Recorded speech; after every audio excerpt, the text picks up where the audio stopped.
Hey, I'm Blake. And I'm Dave. We're back. And Blake is struggle busting.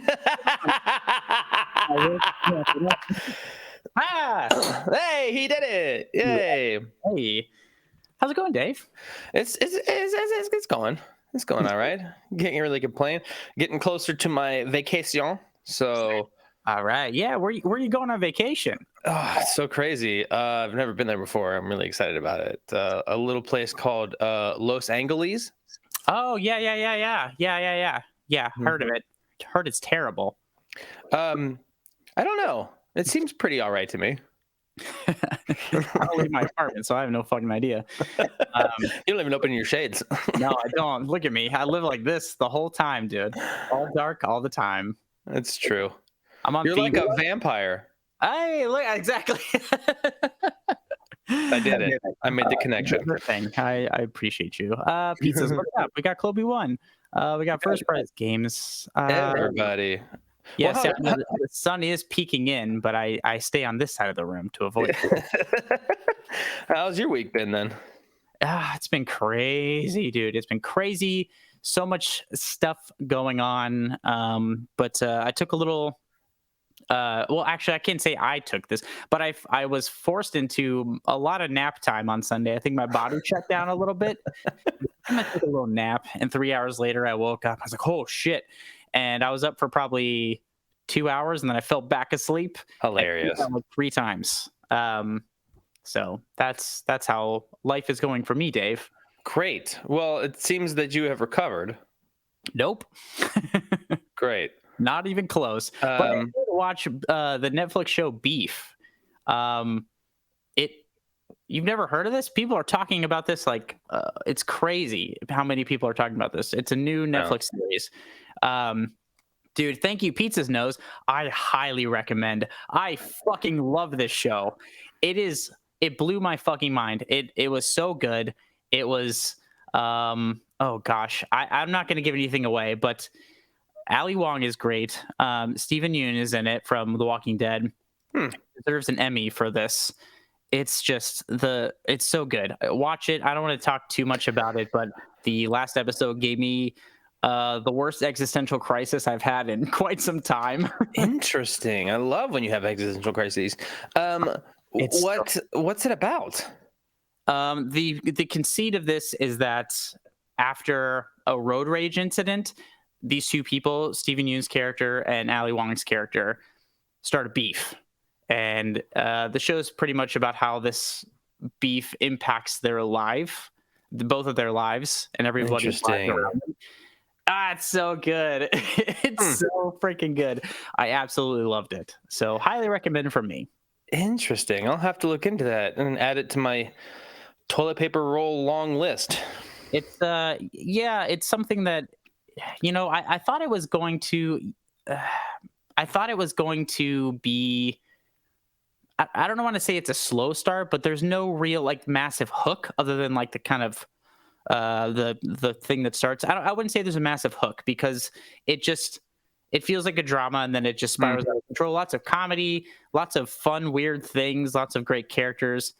But I agree with Pizzas there. It's more of a story of understanding, and I don't know. It goes in hard and it goes in deep. So recommend for me.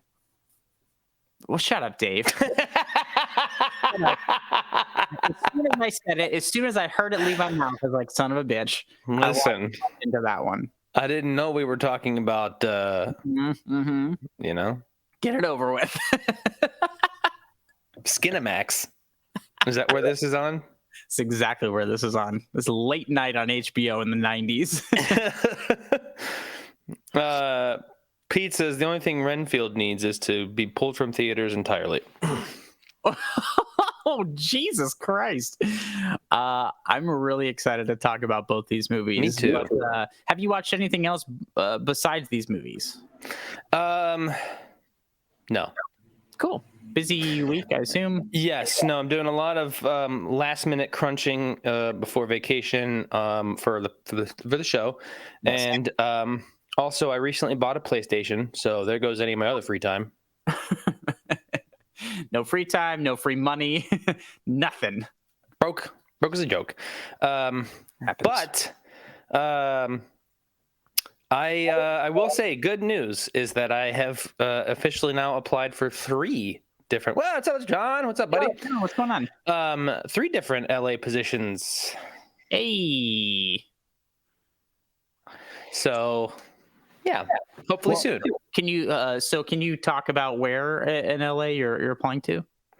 Not anywhere close. It's about all of them are right around an hour away. So, yeah, but it's in the door. That's all I care about. You're in the greater Los Angeles area, like sort of. Like Bakersfield, you have to commute to Bakersfield. No, but it's almost as bad. The ones that I applied to today was Santa Ana and Irvine. Bro. Yeah. Well, but that's just so I get my foot in the door and then apply to something closer. Yeah, well, you'll figure it out. It'll be fine. But there's lots of stuff going on though, and if you guys haven't caught our latest episode of the show, it came out yesterday. We talked about house movies, Dave. Yes, we did. We talked about The Conjuring and Poltergeist, which I realized as I listened through yesterday when it came out that I referred to as The Poltergeist like 3 fucking times. I wasn't gonna call you on it, but yes, Dave calls it The Poltergeist. I sure do. It's pretty fun. But yeah, now if you like to watch us, you can watch us on YouTube. Now, with this episode going forward, we're full video. Our episodes are like, you can listen to them like you normally do if you listen on podcast services in audio form, but you can watch us on YouTube. It's way worse. Yeah, it's so much worse for you guys. So have your barf bags ready, honestly. Yeah, and if you hate your friends, recommend it to them. They're gonna barf too. The best revenge is our success. Keep that in mind. Disgust the entire world. If you wanna really hurt people that you care about, make sure to listen to our show. And we should get First Prize Films barf bag merch. We need all kinds of crazy things. We need a Dave-O-meter, a Dave-O-meter that you can like move the arrow on, like how much you're listening to the conversation. Oh, I thought you were gonna say it's like actually a Geiger counter. So it actually has some sort of use. No, I mean our show is useless. So like, good point. Why would our merch be useful? Get out of here. But the thing about the Dave-O-meter merch is that like when you set it to like whatever meter you're at, like, oh, this is my mood today, and it's just like it's also shitty and won't do its job. Exactly. That's exactly right. I'm all for novelty merch that no one will ever buy. Oh, pizzas, that's fucking hilarious.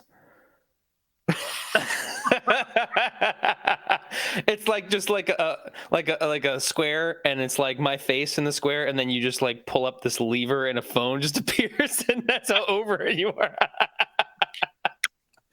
That's hilarious. Oh my god, we need to do this. Thank you, pizzas. That's really good. I approve. No, that's amazing. Oh man, stuff. We're gonna get some shirts to you guys because we want to give you guys stuff for free because we love you. And so we want to get you some shirts or something to give us or to give you a little bit of our appreciation. Yes, that's truly we love you guys. So we do a lot. We're gonna figure that out. But short of that, we got some movie news, Dave. Uh-oh, Blake's vanished. So I'm gonna go ahead and no. There's Blake. I've seen this movie before. He's back. That was weird. That's a movie news, and everything just went black. That's a real hot take. He just like exploded. Tough times here. I literally was like, "Well, I guess I'm fucking running and stream now." That was really weird. But we got some movie news. Careful, you might bloop out of existence again. Government doesn't want us regurgitating movie news we found on the internet. Well, fuck him, because it's. I'll take all the bloops out of existence to get over this movie news. I'm gonna go first because it is tangential. Actually, no, I would say it's directly related to our latest episode of the show. It's a little news about The Conjuring. They're releasing a Conjuring TV series. Well, at least it's in the works at Max, which is formerly HBO Max. Now we're branding as Max because we all want to be confused, don't we, Dave? Nope. Oh, yes. Yep. Yep, I get on board. Anyway, how do you feel about a Conjuring TV series? Having never seen the movie, the original Conjuring. Awful. This is a one-off, man. Why? Don't stop it. Makes me feel. What are we doing? Following Ed and Lorraine Warren as they fake all their stuff? I would actually, if the conceit of that show would be the Warrens just duping people, it would be great. I would actually watch that. I think that's a pretty clever concept. Okay. That's not going to be the show, to be very clear. No, that's definitely not going to be the show. But got my hopes up. So, listen, thanks. after the original Conjuring, I don't care that much about, to be honest with you. I don't think it's it hasn't stuck with me that much, as you put it very succinctly on the episode. It's a rather boilerplate kind of horror film. Right? Yeah. People love this movie, but this whole thing is spun for the Conjuring cinematic universe, and we have nothing but garbage. Garbage. Literally everything since is garbage. Straight up. Okay. We have Annabelle dolls. Nobody needs or wants that. No, it's just me, but and you don't even have to add wrinkles. They're just already there. So everybody can have a good time and be terrified. It's crazy. It's crazy how you look simultaneously 50 and 12. Everybody's uncomfortable. So, Obi-Wan, you got me there. The Conjuring has spun off so many of these movies. You know, we have two more Conjuring movies, which are not good, to be very clear. They get progressively worse. Well, progressively funnier, actually, because they're funny to watch. Watch them with Jordan. Jordan, I know you are a fan.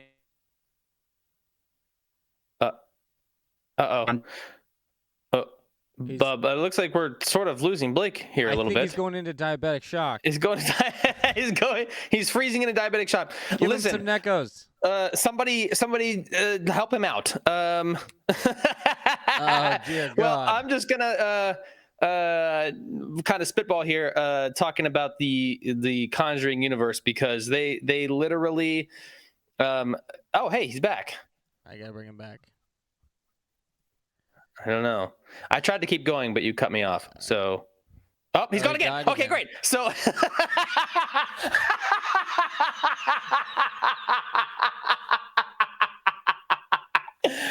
this is so fucking funny. All right. So basically, he's talking about the Conjuring universe and how they made like 3 other Conjuring movies that were garbage. And hey, there he is. Everything is like super, super good. It's like everything is like totally normal and fine. Like, for sure. I'm gonna shit my pants. I already did. That's hilarious. What? Go on with what you're talking about. Well, I was just like pushing forward what you were saying about the Conjuring universe and how they just keep pushing movies out for no fucking reason. Yeah. Nobody's asking for these. Nobody wants these. Nobody. It's like these people are getting in a room together and like, oh, the first one was such a huge hit. Let's make a second one. The first one was such a huge hit. Let's make a third one. And then there's nobody's in the room like, but what about the other ones? They're not huge hits. Why do we keep making? Because the first one was a huge hit. Sir, sorry. Yes, sir. You, son, intern in the back. Does anybody care about these movies? It's that chucking the person out the window meme. But no, so Pieces is right. It's like horror movies. If the first one makes a bunch of money, they're gonna make a bunch more of them, because especially in like the studio system, because they make money. I was just talking about in Kobe One, like the IP already exists for these things, and like we get crap, but at the same time, they make money, and they're going to keep churning them out. Horror films are rather the most consistently money making genre. Yeah. They make money. They're the most surefire money making genre out there for sure. They really are. I was just having a conversation with a friend of mine about this who isn't into horror films or anything like that, and we're talking about certain things, and said something about horror movies like not making money. Like it's dumb to make horror movies because they're expensive and stuff. And I was like, what are you talking about? Horror films are consistently the cheapest and most money-making films of all time. He goes, well, I don't like them. And I was like, well, that doesn't matter. But yeah, it's like kind of sparring with me. I was like, I'm not here to fight anybody. Just look at the Annabelle, dude. And so you have like all these Annabelle films. You have like La Llorona, which sucks. You have The Nun, which is just the most offensive film I've ever seen. I mean, not offensive in terms of like morality. It's just offensive because it's so stupid and low effort. I think that what they should have done is they should have done a movie instead of The Nun. They should have done The Servant, like from The Conjuring, when what's his name, the cop sees that servant. That might have been fun. But it's not a spooky nun, Dave. I hate that shit so much. So John, I did hear that Amazon wants to do a RoboCop TV series, and I think it could be a good idea if they stick to the satire, and they're satirizing rather the police and stuff like that, and they're taking aim at like society and like police and all that stuff. I think it's absolutely ripe for that kind of commentary. But you're right. They won't, though. They won't. Yeah, they absolutely won't do that. Just like all the RoboCop sequels, it's like, no, you're kind of missing the point. They are for sure, and they will for sure. So I don't know. I just don't think it's a good idea. I agree. But I guess we'll see how the Conjuring TV series. They're gonna milk this thing until it's both dead. 80. I'm gonna be in an old people home, and I'm gonna be flipping through channels like this week on The Conjuring, and I'm like, no. I'll tell you what, though. What? At some point, they're just gonna like start over. Like The Conjuring again. they're gonna like go through all these stories and then reboot it like the next year. So we don't even have like a time away from it. Like, hey, remember that shit that started this whole thing? We're doing it again. It's only been 10 years. That movie did come out 10 years ago. So yeah. Well, they're doing a Conjuring TV series. Oh, good point. I was right on accident. No, you're absolutely right. It's a good point. But yeah, I don't know, man. That's the thing too. Chloe one. There's a lot. There's a lot of the reboots and the remakes and stuff, and I get it, but have something new to say. Speaking of something new to say, Dave. Yes. What other movie news we got? I don't want to talk about the fucking Conjuring anymore. Okay, so some more sobering news here. It's actually twofer in news about the same person, the same thing. Don't bring me down, Dave. Huh? Don't bring me down, Dave. Too late. Jonathan Majors has officially been dropped from his first movie following his arrest for the alleged assault. I saw that. And he, what movie is it? He's been dropped for a slew of upcoming projects, apparently. He was no longer going to star in The Man in My Basement. He's not going to do an ad campaign for the Texas Rangers, an Otis Redding biopic. That would have been cool. I mean, I would love to see an Otis Redding biopic. Yeah.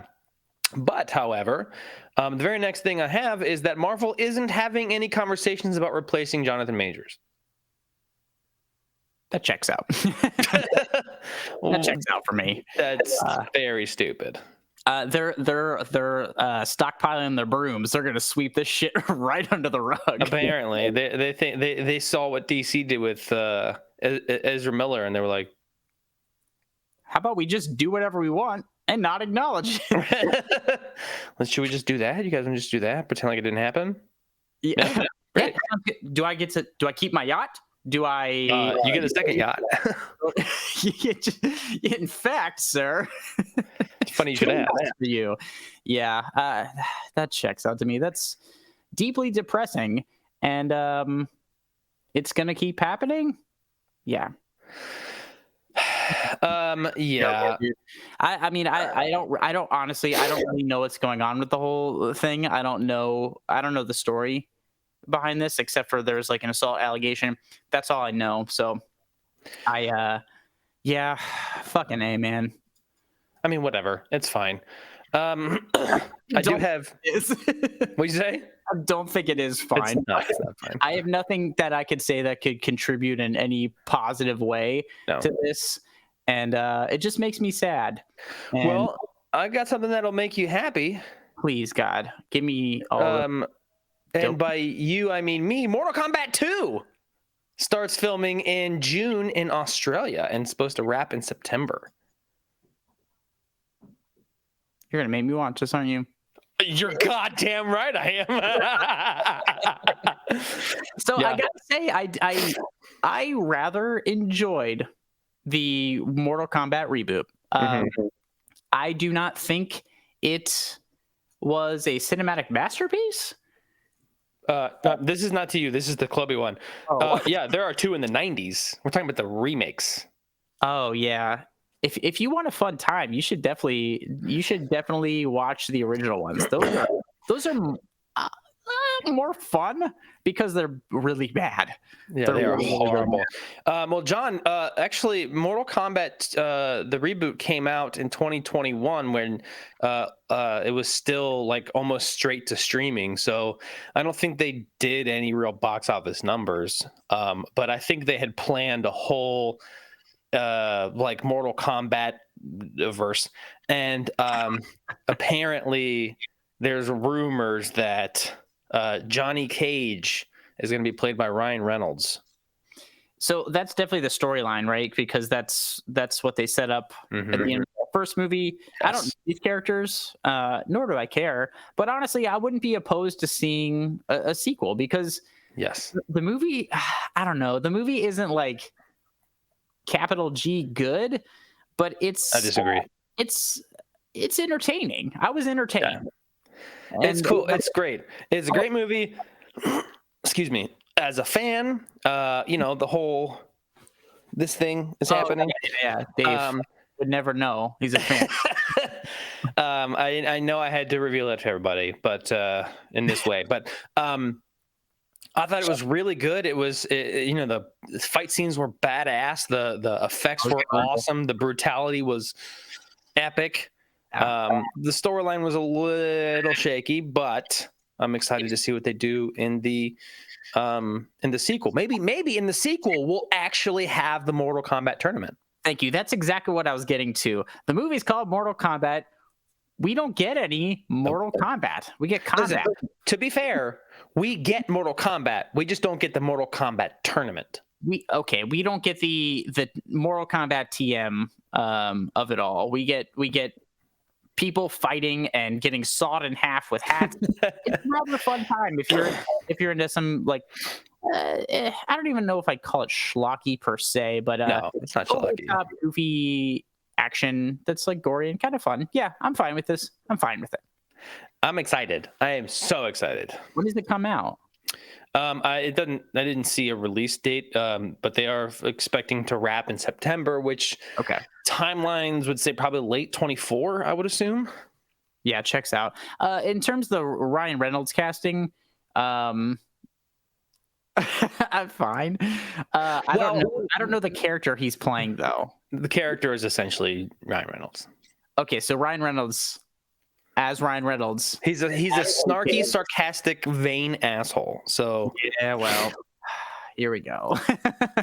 Here we go. You know my thoughts. You all know my thoughts. I have no problems with Ryan Reynolds as a human. I just want him to play different parts. I want him to play somebody other than himself. That's all. Yeah, that's fair. That's fair. Okay. Actually, Cloby1 and I were talking the other day. about somebody in this upcoming movie that we're going to be talking about. And shoot, I forget his name now, but Ben Schwartz. I would love to see Ben Schwartz in a fully serious role where he's not goofy even one time. I agree with you. Actually. I think he would crush it in one of those roles. I really agree with you because in my head he's Jean Ralphio, you know. Yes.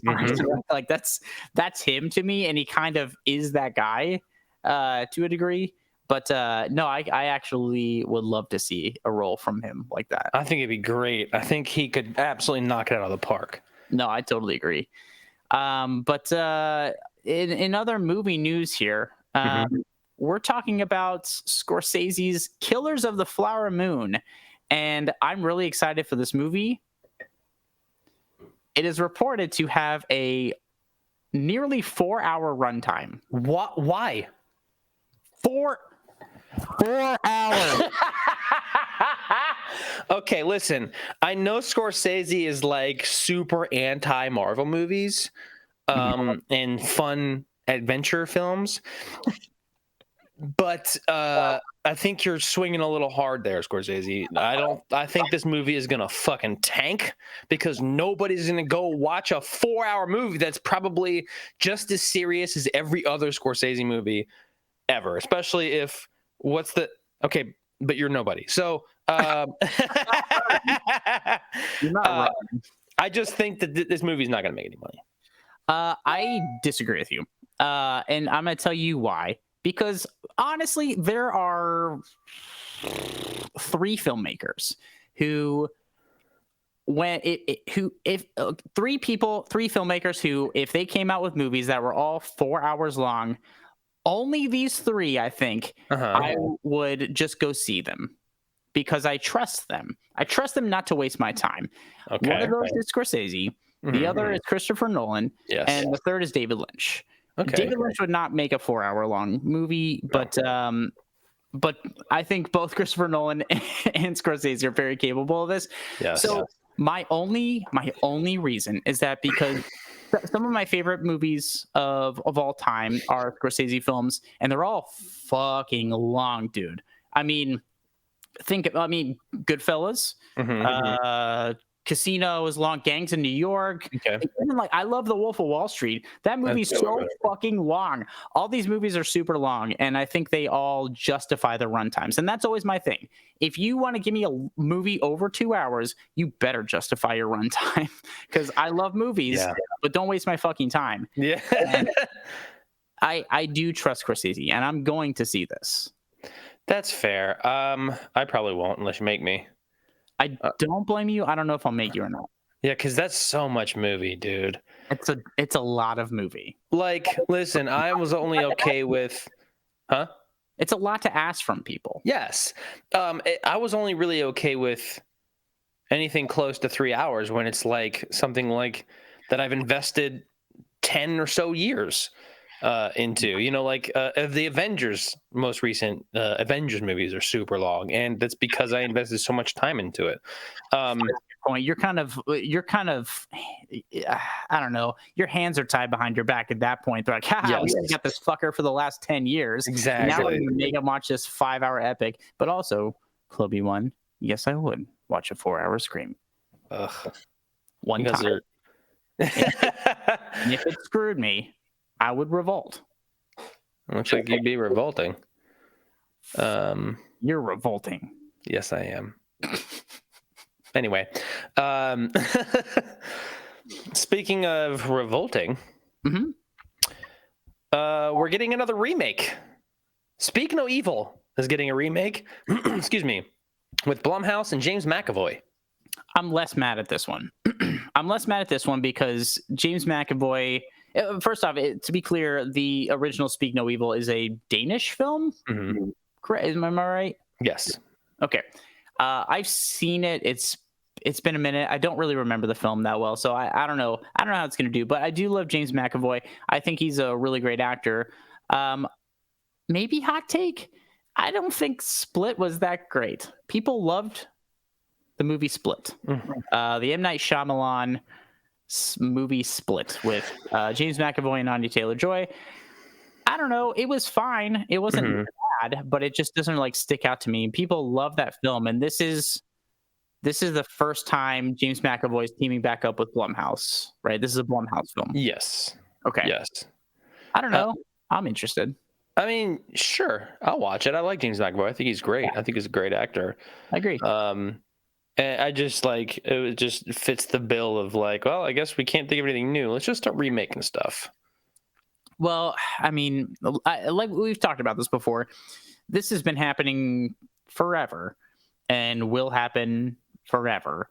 But my thing is with all these, if you want to remake something, fine. I think this is interesting, though. I'm fine with. I know people have a problem with remaking foreign films for English audiences, but what I actually do enjoy about this is it can introduce people to the original material, a la The Grudge and like The Ring and stuff. It introduced a lot of people to like Japanese and other like Asian cinema, and I think that's really interesting. So for me, there's another film called Let the Right One In, which I love. What's it called? Let the Right One In. Oh, I have heard you talk about that. It's good. It's about like kid vampires, essentially. And it was remade in English, and I saw the English version, and I was like, oh, okay. And then someone's like, no, you got to watch the original. And I watched it, and I was like, yo, this movie rules. It's so good. It's one of my favorite vampire films. Interesting. But the English version introduced me to the foreign version. So I'm fine. Well, yeah, I guess that's fair. John's got jokes. I would have went and saw that. Let the remake in. I have no idea what that's about. I just walked into that one. That sounds great.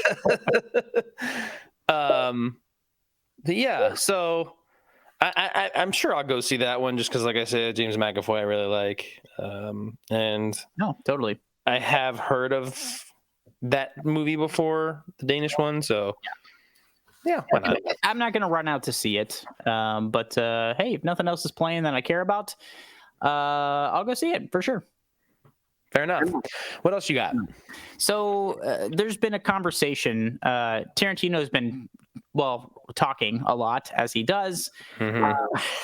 Sometimes for better, sometimes for worse. He was like standing. We talked about this last week, where Tarantino was championing in the 1993 Super Mario Brothers movie on his podcast and all this stuff like this. Oh yeah.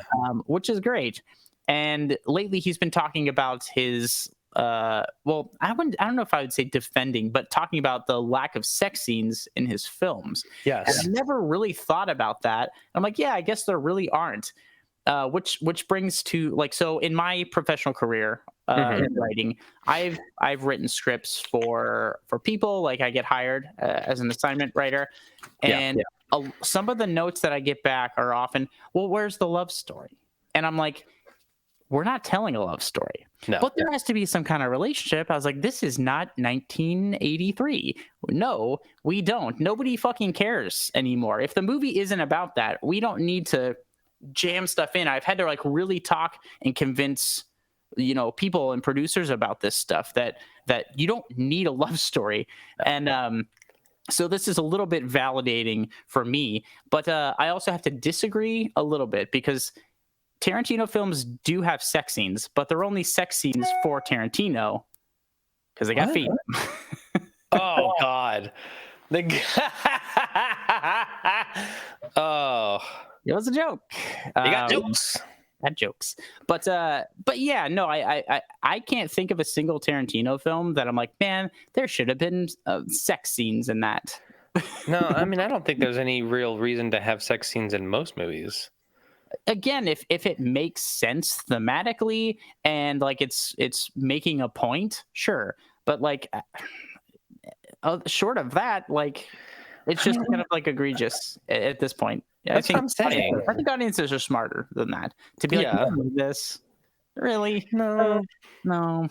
Like long gone are the days of the early 80s sex scenes with fucking Tom Cruise and the girl who wasn't in the second Top Gun for some reason.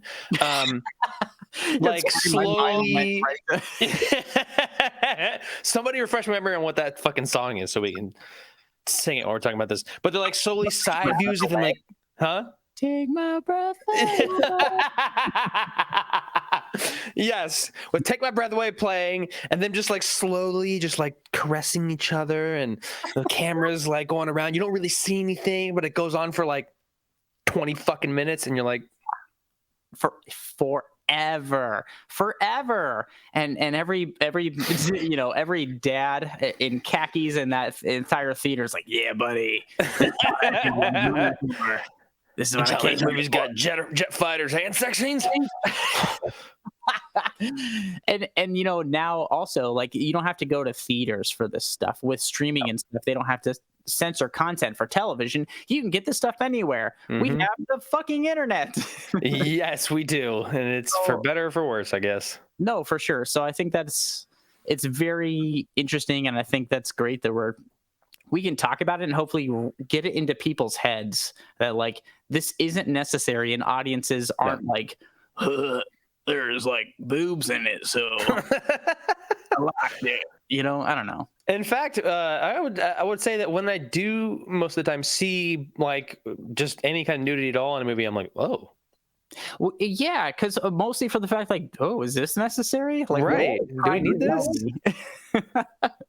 Maybe that's the analytical side of my brain, but I don't know. I don't know. It's an interesting discussion, though, that I'm glad somebody's talking about. I knew Jordan was gonna chime in on that one. Yeah, but what else you got? You got more? I got like 4 left. Oh, start rattling them off, brother. We got through mine. Oh, we're all through yours? Okay, great. So did you know that Daniel Radcliffe actually learned the accordion for the Weird Al Yankovic story? I love that. Yes. I love that. I know that. I know that Weird Al was like, himself was like, I should have let Daniel Radcliffe sing on the tracks. Oh yeah. But short of that, no. I think that's really great, though. Yeah, the quote from Eric Appel, the movie's director, he said he took it very seriously. And in our first meeting with him, when he signed on to do it, which was about 2 years before it got made, he asked the question at the end of our Zoom call, what kind of accordion should I buy? I'm planning on learning how to play the accordion. I love that. I love that. Can you imagine Daniel Radcliffe? Like he's like preparing for this like super serious role. He's like, hold on, give me 10 to my trailer.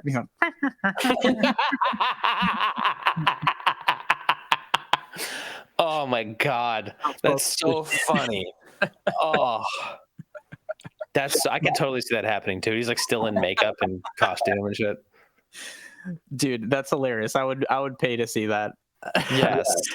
Yeah, no, I agree with you, Chloe. Daniel Radcliffe is like such a diverse actor. Like he can take on so many different kinds of roles, and I think he's been really, I don't know, he's really pushed himself, because like I feel like you can get yourself stuck in like certain roles that are like, big tentpole kind of films that make a ton of money. He's like, no, I got Harry Potter money. I don't do anything I don't want to do for the rest of my life. It's so true. And he's just doing whatever he wants, and he's challenging himself as an artist. And same with Robert Pattinson. Yes, he got all that Twilight money, and now he's like, I'm gonna make a bunch of weird shit that I really like. And he has. It's true. Yeah. That's yeah. He really showed all the range in those 7 movies, Chloe One. I will say, I think my favorite Ratcliffe movie is one you showed me, made me watch. Which one? Swiss Army Man. Yeah. I don't blame you. He's really, really good in that movie. He's so good in it. He's so good in it. It's such a wonderful film. It's so heartbreaking, but also inspiring and weird and sad. Yeah. And I think it's a work of art. And I think Daniel Radcliffe is perfect for that role. Oh, yeah, I agree. He totally was.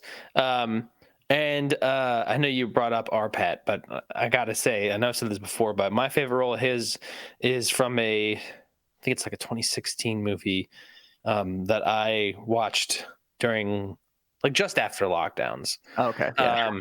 And it's like a post-apocalyptic movie where he plays like a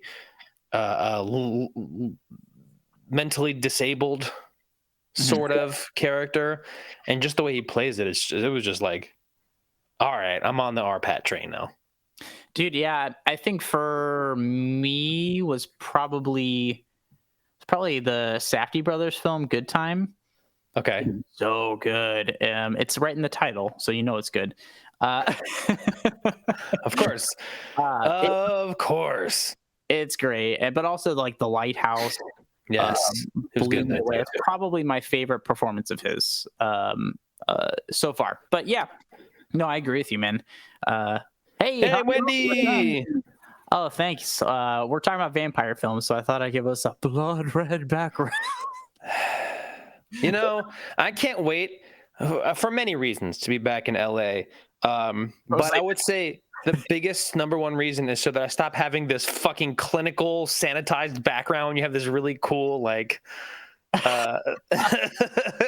like mood lit, like super cool looking. It's just like, oh, I thought you were gonna say to like be in person to like enact violence against me finally. I know I have bad jokes, just what? I didn't say anything. So, Dave, get on your mood lighting.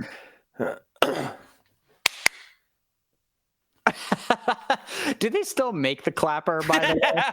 I don't know, but I want to try and do it. Oh, fuck. Things are going so well. So I'm gonna command Alexa. I'll be like, "Hey Alexa, clap clap." There you go. Oh no, what do we got next here?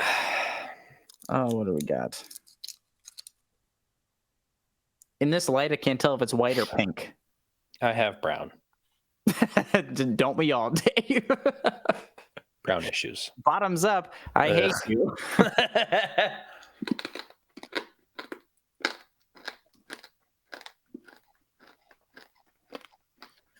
I need to stop drinking beer. It gets worse and worse. Every time. Maybe I need to buy. Oh, Jesus. Oh, God. Okay. Oh, God. It's like God, you know those like Good and Plenty's? Do you remember that? Yeah. That like your grandma would eat, and like she's like, "Oh, I found this in my purse from 1987. I brought you some candy. We're in church." Oh, Jesus! Wow. Oh, John, exactly. Yes. I'd say only drawing pictures on the sidewalk. Well, eating if you have an upset tummy. Short of that, it's true. Or if you're 98 years old. And stop tasting 20 years. Oh, yeah. It's. See, I just realized why older generations really like Neckos is because the crunch is so hard and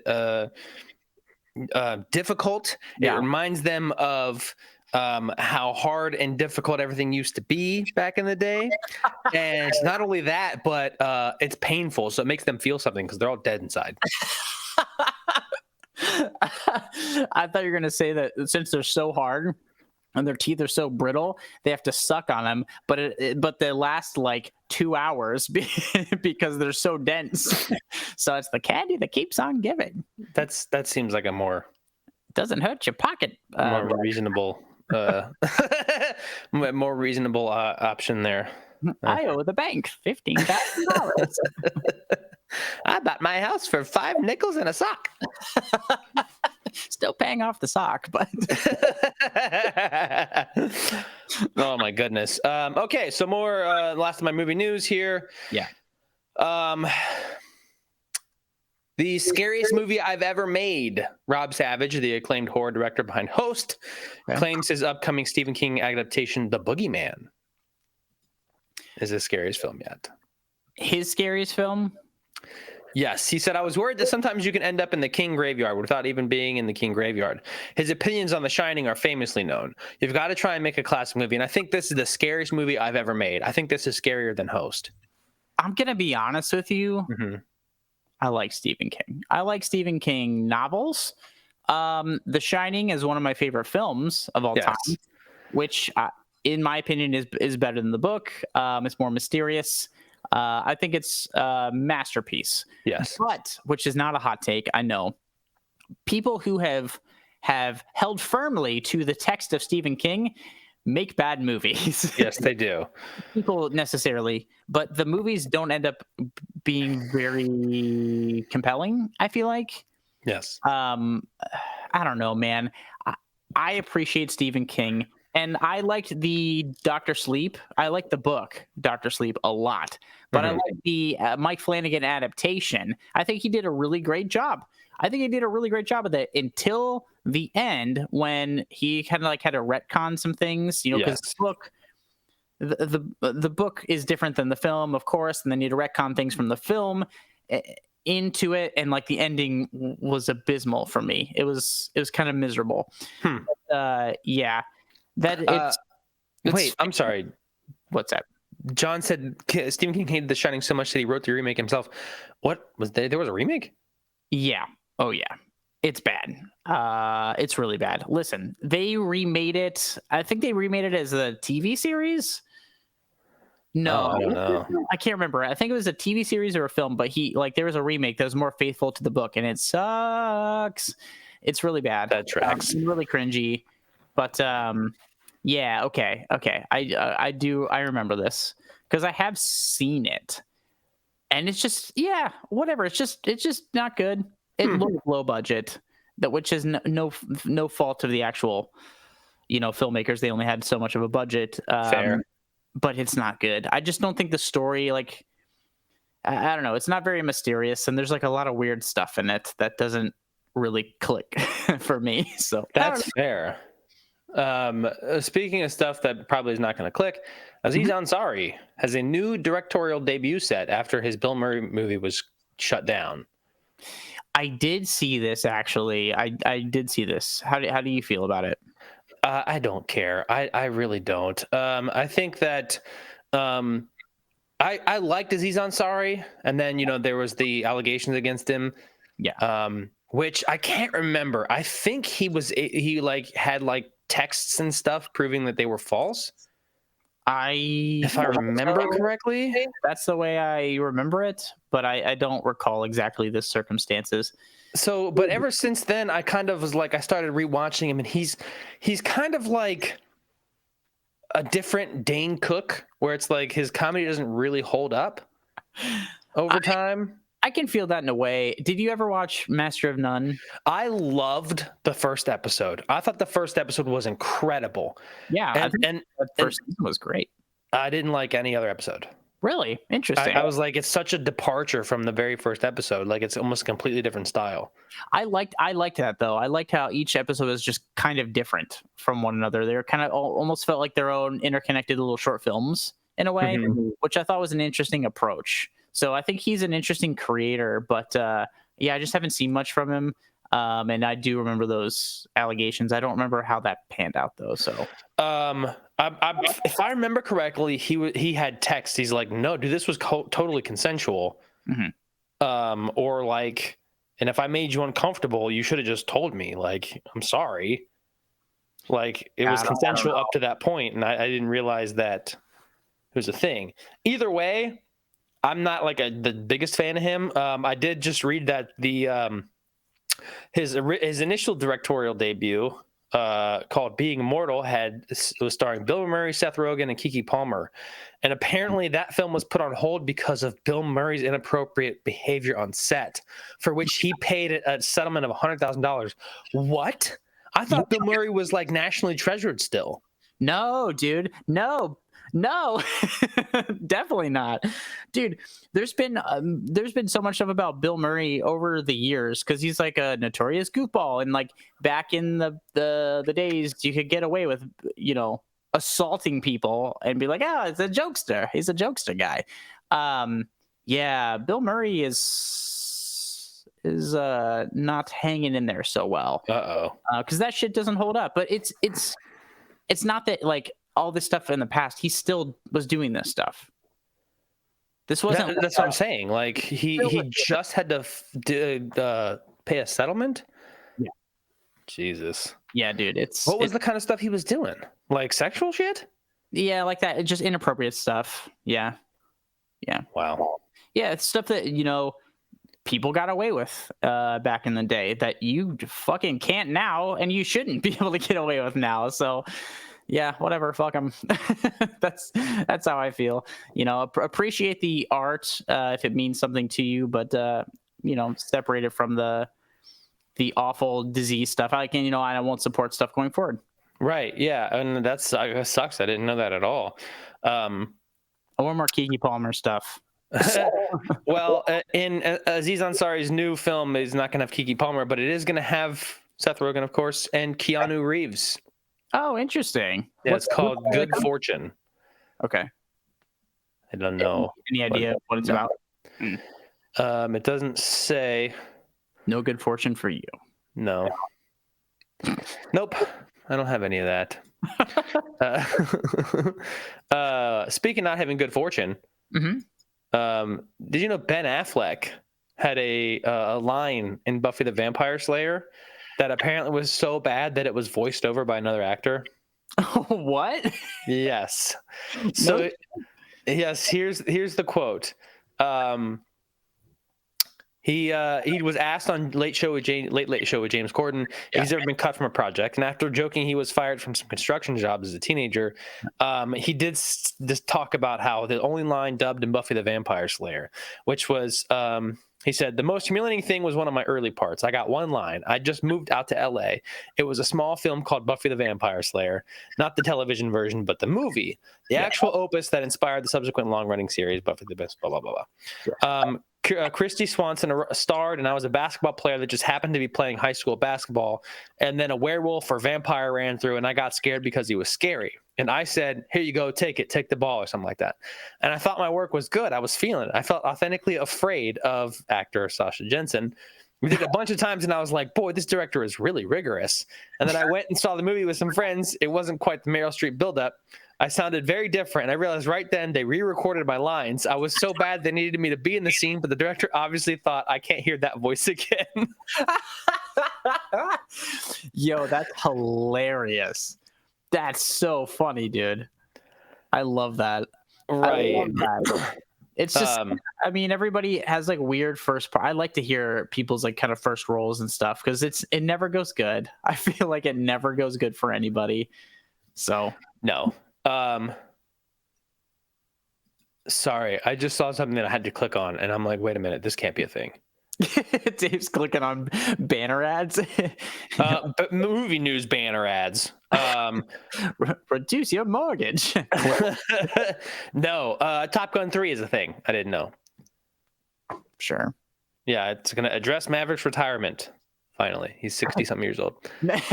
Maverick moves from the hangar to the funeral home. Yes, to at least the old folks' home. Of course, we're gonna get a Top Gun 3. You know, it made so much fucking money that the studio is obligated to make a sequel, and they know it's gonna make money. It could be Tom Cruise taking a shit for 2 hours. It's gonna make $500 million. It's true. It's absolutely true. And what? Stop. I mean, like, yes, we were all clamoring for, apparently.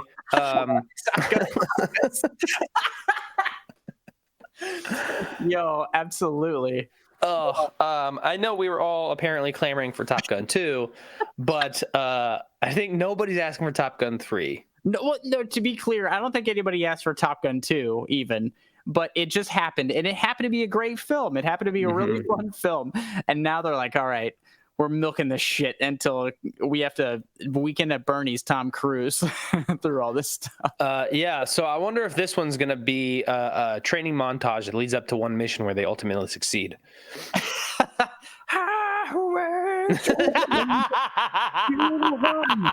It's good. I'm here for this. Returning to the highway. I don't give a fuck. I don't care. But maybe it'll be cool. I don't know. Prove me wrong. I hope it is good. I hope it is good. Yes. So how'd you feel about Mario and 40X? I feel like that might be kind of weird. Oh, yeah, I don't know. Do they give you a controller to pretend like you're playing the movie? Could be fun. It could be fun. Rumble stuff. I get it. That could be fun. Speaking of, apparently the Super Mario Brothers sets 5 new records or something like that. Yeah, or five milestones, not records. Okay.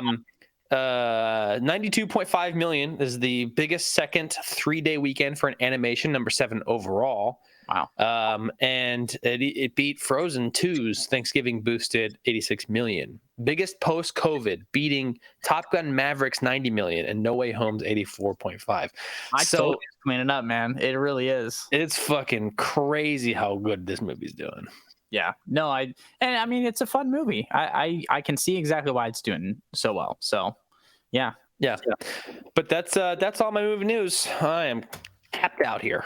Awesome. The sap has run dry, and we're moving on to other things, sweeter things. We're moving on to some comedy vampire movies. We're talking about first the new Nicolas Cage film, Renfield from 2023. It is quite the trip. I saw it last night in the movie theater, and it was a packed theater. Really? On a Monday night. I was like, haha, look at me. I'm smart. No, I'm not. People No, you're not. wanted to see this movie. And so This is the second time you've done this. Literally 2 weeks in a row. I was gonna say the second Monday in a row that you're like, I'm gonna go on Monday and nobody's gonna be there. You didn't learn from last time, so I didn't miss it ever. So and yeah, no, I agree with you, John. I think Mario Bros is gonna get an Oscar nom. I agree for sure. It's too big. It's too big to fail. But for Renfield, we have a trailer for you guys, and then we're going to talk about it. Spoiler free, of course, but lots of things to say. So, Jordan, if you got it for us, give us that sweet, sweet trailer. Sorry to interrupt. Are you okay? I need to get out of a toxic relationship. I've seen the trailer. Why don't you start by telling us what brought you here? My boss, he's different. You can't get him out of your head. No. I need your assistance. Oh, lost the audio. Lost audio. Like he could destroy you with the snap of his fingers. Wouldn't even need to snap. Okay. Oh, that sounds familiar. Yeah, what? This is an accurate trailer. Renfield. That's like a what? I said it's an accurate trailer. Huh. I want a handful of nuns, a busload of cheerleaders. And I just want a normal life again. But this modern world is a dangerous place. It's so pissed already.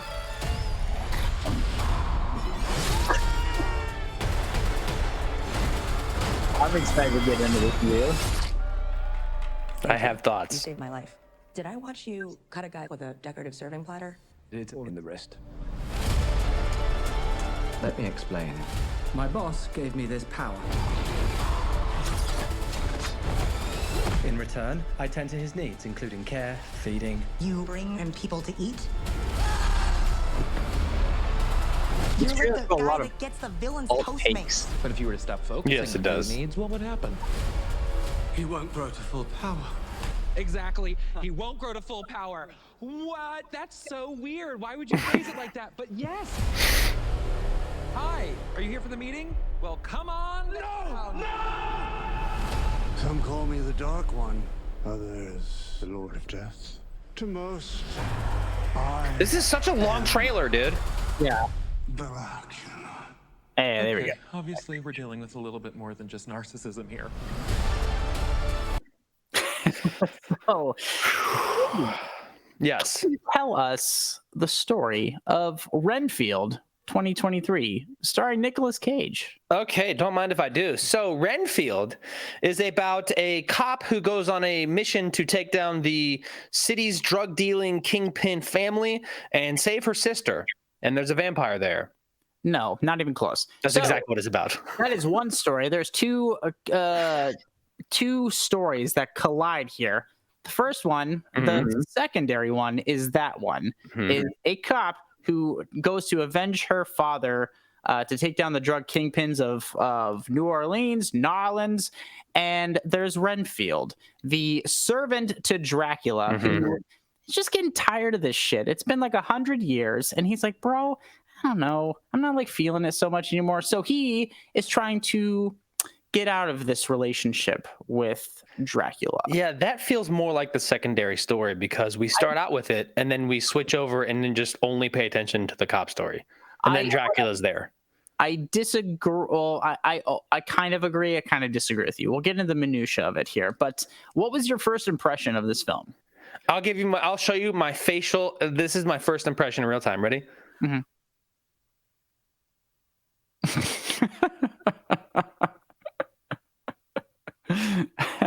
Yeah. Yes. That's it. Literally, I went in thinking I had just watched our other movie that I really liked.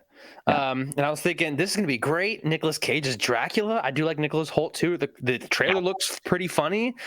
I'm ready for a funny vampire movie. And I was thoroughly disappointed. I really, really disliked this movie. Okay. For me, I wasn't like particularly like super stoked to see it, but you know, I'm always looking for a good wacky Nicolas Cage role. Yeah. Not in it that much, to be honest with you. So I was like, okay, cool. This looks fun enough. Let's go check it out. And I was not as whatever. I wasn't expecting greatness. I enjoyed myself. I thought it was entertaining, but I didn't leave writing home about it. I don't think you like need to rush the theater to see this thing, but I was entertained. I had a fun time with this. And yes, it is produced by Robert Kirkman of The Walking Dead, who also has a story by credit. Interesting. See, but I said, which checks out for me. Yes. I think that the story had a lot of potential. Yeah. I think that, you know, obviously I was really excited because I was told this is going to be a movie about Dracula's servant. And after the first act, it's not. I don't know. I felt that story, like for me, like leaving the film, I felt that story to like more than the other one. The other one felt like more of like a surface level kind of thing. I felt the Renfield story. There's more emotional weight to that story. Emotional weight I use in a bit of air quotes. Well, yes. But it sticks with you more. And I think there's a through line of that. I have a note about that later. But what are some of the things you actually enjoyed about this movie? There's quite a few things I really did enjoy about this movie. Nicolas Cage knocked it out of the park. Hilarious. As Dracula. He fucking crushed. And in the element. What's that? The man's in his element. Exactly. And at no point did it take me out of it. At no point was I like, this is Nicolas Cage. I agree. It was in the back of my head like, this is Nicolas Cage. Yeah. But I was never like, I think he was absolutely phenomenal in it. We're back. Hey, everybody. Oh, boy. It's been a rough night. Dave. Per usual.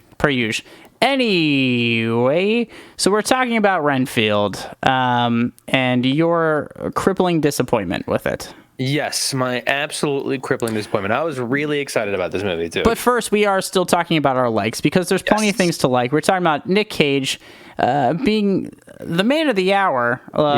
Really did a great job with this. Yes, there are a couple of things to like, and I think he did really great, and Nicholas Hoult, I think, did a really good job, too. I agree. I think Awkwafina was good, dude. I enjoyed her. She wasn't given the greatest lines to work with, but I enjoy her delivery. Yeah? Yeah? I don't at all. I know that I'm not saying anything negative about her. I just don't think that she was given good direction. I think based on this performance, I think she's the kind of actor that needs some good direction at this point in her career. I agree with that. I agree with that. She's been in some other movies and she's been great. I agree. But this one, No, Yeah, I did not there's- agree at all. There's a few script things, a few like line delivery things that I was like, yeah. On Nicholas Holt's end as well. So I don't blame the actors, because I think the actors brought their A games to this stuff. Because like you said, Ben Schwartz, I think he came to play. I think it was really fun. Not to be too thirsty, but Sounds about right, Icky. checks out for me. I think Awkwafina is great, dude. But so for me, one of the big things that I wasn't expecting but really loved about this film was the action. I think there was a lot of really fun, wild action in this film that I was not anticipating. It's really gory. It's so gory. I think that the action was pretty good. I like the action. I didn't obviously like the CG because it was pretty wonky at times, but I was able to forgive that for like how brutal it was. Yeah. I feel that. Yeah, it wasn't like the best directed action I've ever seen. But I think it was fun, and I think it was handled better than it could have been handled. I agree with that. And actually, one of the only parts I actually laughed at in this movie is during an action scene. So that I have to agree with you. Those got the biggest laughs out of me was the action scenes, because they did make sense and they were pretty insane. And over the top, and like things would happen that you're not anticipating, and it just that surprise factor made me laugh the most. The things that did not make me laugh the most were those like I could see these like joke setups coming for a mile, and then by the time they pay off, your audience is way ahead of you, rather. Yes, and that's the thing, is that maybe that's why I did not laugh at all, because that's a lie. I laughed 3 times. And I'm not joking. Literally, You only 3 counted? times. Yeah. No, what's that thing? I didn't go in counting, but I laughed, and I was like, I only laughed 3 times. I remember all 3 times laughing. I don't remember what at. Yeah. Actually, I do. I remember 2 of them. I remember 2 of them. One was at the mid action scene where he's like, I thought that was really fucking funny. Yeah, that was fun. And then I remember. Spoiler free. Keep it spoiler free. 2 lines that the counselor says. Two lines that the counselor says. Okay. I thought were really funny. One is in the trailer. He won't grow to full power. Wow, that's so weird. Why would you say it like that? I thought that was really funny. And then something he says at the end that I thought was just absolutely hysterical. But past that, I literally, and I was actually mad at how. What you're saying was you could see the joke setups coming from a mile away, and then by the time the punchline came, the punchline wasn't fucking funny. No, I agree, because sometimes I think in terms of like the writing, if you could write it in a way that like everybody feels what the joke is going to be, and then you twist it at the last second, that's funny. That's comedy, right? Whatever. Right. Not to overanalyze comedy, but no, I agree with you. If your audience gets ahead of you and you don't deliver on that punchline, you're not going to get them on your side. I saw this in a theater, which was actually a really fun group of people who were 100% high as shit, because they laughed at everything. At every single thing, they had to be high, dying. Yeah. And so I was like, okay, either your threshold for comedy is very low, which is fine. That's everybody's personal taste. But I was like, this can't be that funny. No. And it was only like a certain group of people, not everybody, because there wasn't that many laughs from the entire crowd. No. For me, I think there's a lot of really like great visual callbacks to like the original Universal horror film. They inserted Nicolas Cage and Nicholas Hoult into this old film in a really fun way, and it looks really good. I really enjoyed those little aspects of it, and I think the set design. Well, this might be, I don't know if this is a big thing for me, but I think the set design was really fun because it wasn't too over the top, but it was that perfect mix of like spooky and like with like some hokey elements once you kind of drill into it that made me kind of giggle. I liked the hospital. I liked Every set except for Renfield's apartment. I think Renfield's apartment was funny. No, it was too on the nose. It was with the poster things. Yeah, I agree. Well, it was the color. Every wall's a different color. Like, this man has spent 100 years in darkness, and suddenly he just is like, just seeing color for the very first time ever, and he's like, all of it. It's like, no, too much. I think it makes sense because, like, he spent like 100 years in this like dreary nighttime thing, and he's like, now I can like have color and like bring brightness, and so he wants all the colors and all the brightness. He wants to illuminate his life, and he has like those. It worked for me. I wouldn't say it was like hilarious, but it made sense to me. Some of his posters, once we started seeing him too much, it made sense. But there's a couple that instead of like hang on with like the kid, and there was like a waffle, it said YOLO underneath. Oh my God. Oh my God. I thought that was kind of funny. I wouldn't say like clever necessarily, but those little things. I was like, what's a dumbass's version of this? And they gave us that. It's true. I just felt like his like, not really transformation, but what's the word I'm looking for? Renfield's like, I'm going to start doing things for myself moment. Yeah. It was just too. It was too much. It was too on the nose, I think. I feel you. I understand that, and I do have some thoughts about that too. In terms of like a Nicolas Cage performance, where would you rate this? I think towards the top, man, if I'm being honest, because he was really having fun with it. Yeah. I think he was really having a lot of fun with it, and that made this movie salvageable for me. And by salvageable, I mean I didn't storm out midway through it. I've never walked out of a movie ever.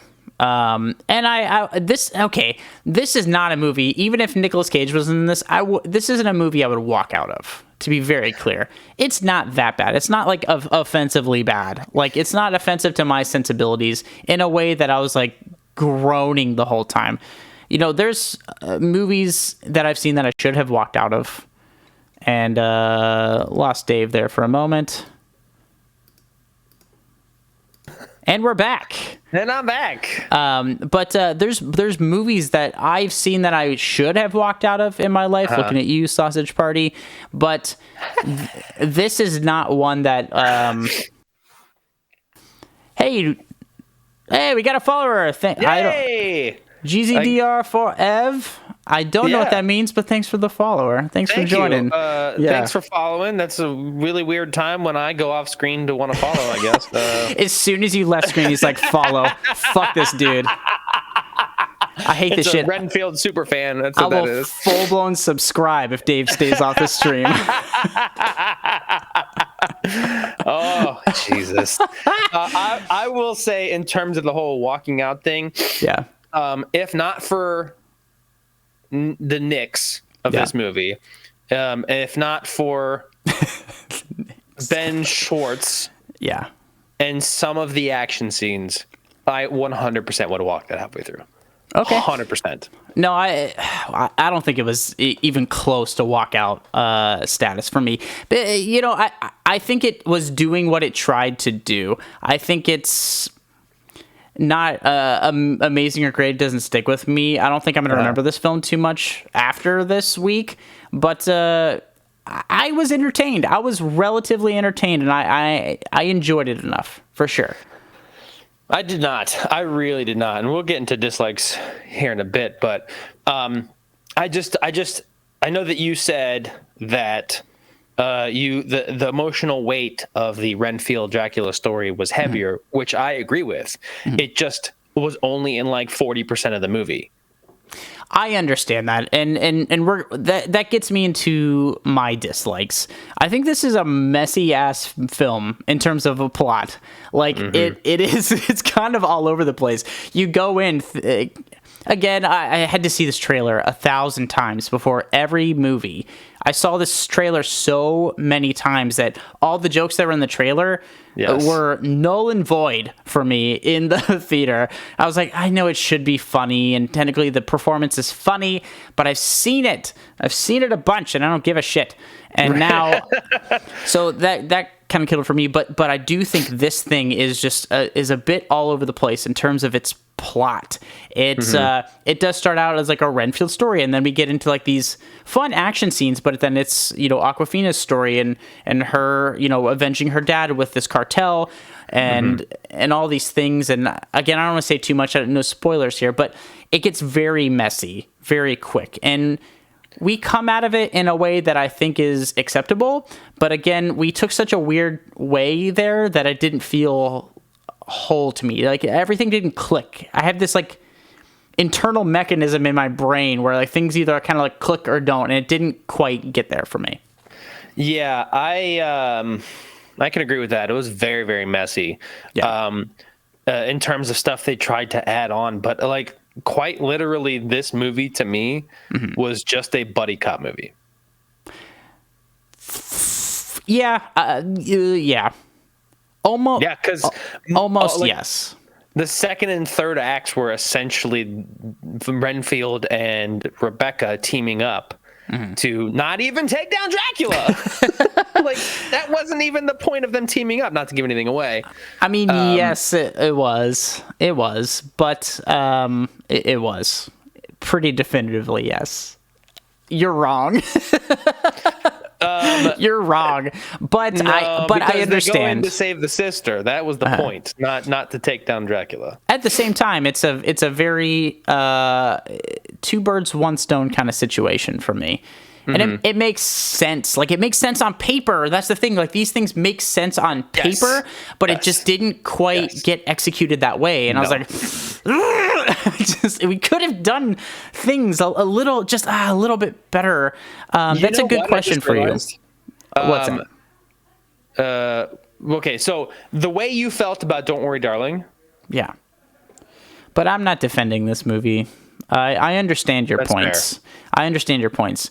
But listen, Cloby One, I think you asked a really great question, which if you guys didn't catch it, do we feel that they balance the slapstick cheese of the narrative with serious drama stuff? I honestly would say yes, because I think that conceit is built in. The idea is Renfield trying to kind of come back to his own life, to reclaim his own life and stuff like that, and Awkwafina trying to also reclaim her her sense of like justice and like doing something in the world. And I think those two narratives intermix really well, and we have some of those relatively serious, like not like emotional moments, but serious moments that like really speak to the themes, and I think they do work for me. I think that the if you were just on paper, yeah, and you were looking at, oh my god, I think if you're looking just on paper, I would say that they're balanced. However, I would say that the cheesy moments were too cheesy. They were too cheesy. Like, and that's part of the reason. That's one of my dislikes. Part of the reason why I was like, they, instead of having actual like good jokes, they just relied on the cheese. So that actually gets me into another one of my dislikes, which is some of the comedy was just a little overplayed. You know, like like there's a moment where you can say something and kind of get out. This isn't like a really dry comedic film. It is over the top, and I get it.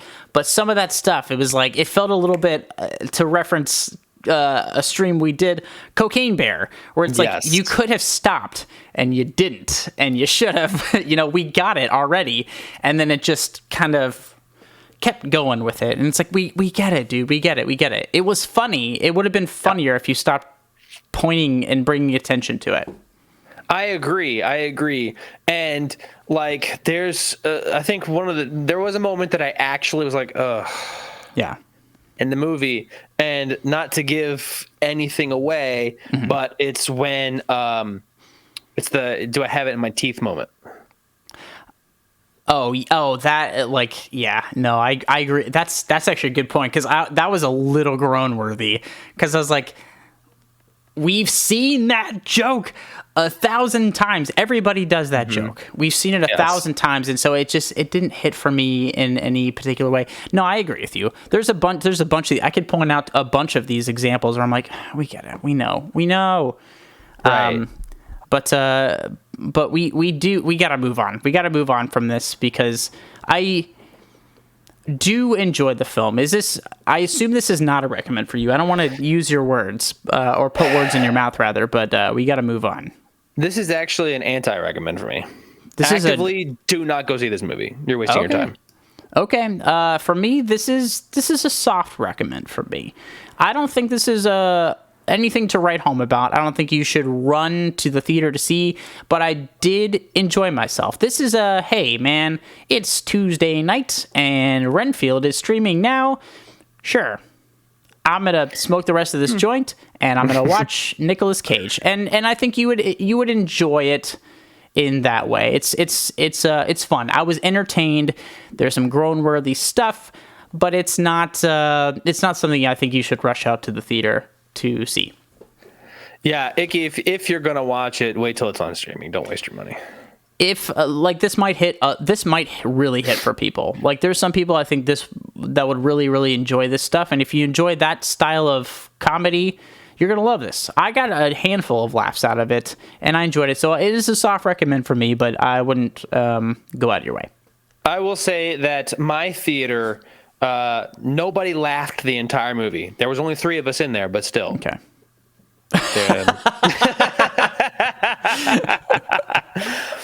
Yes. Fair enough. Yeah. But we are moving on to other stuff here, Dave. If you want to set us up a little bit, I got to pull up this trailer since I'm running the stream now. So we are now doing we're not going to talk about our second vampire comedy.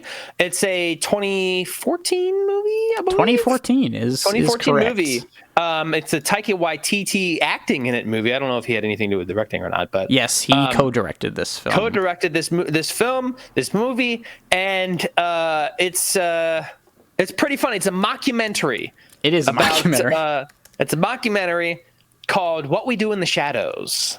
Yes, it is. And I'm very excited for this because this is one of my favorite mockumentaries of all time. And I think, I don't know, I'm just really glad actually you saw this, Dave, because this actually worked out in a pretty cool way. The way we got to do this. So without further ado, let's get into the trailer for this. Let me double check that I have this up. Sorry, we are working on the fly here. Hey, there we go. You're gonna hear your voice doubled for a moment, but we're gonna get into it. Great. Shut the fuck up.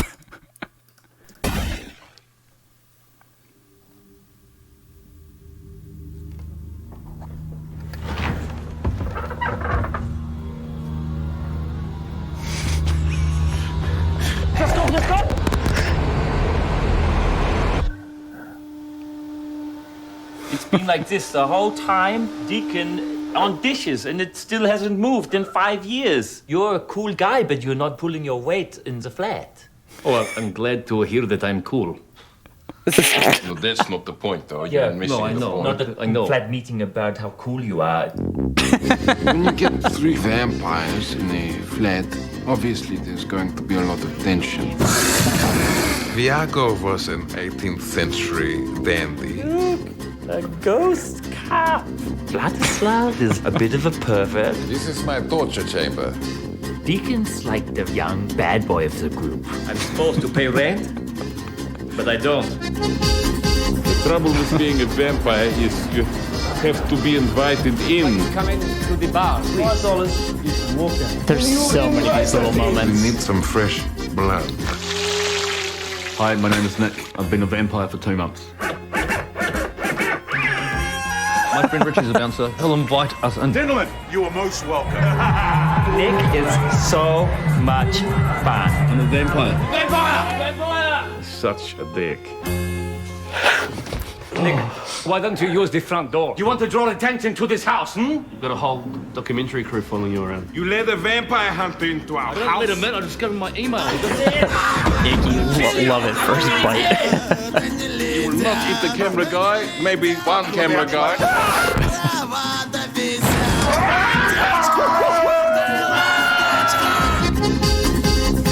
Trying to take.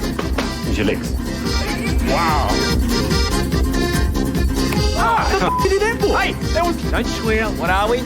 Werewolves, not werewolves.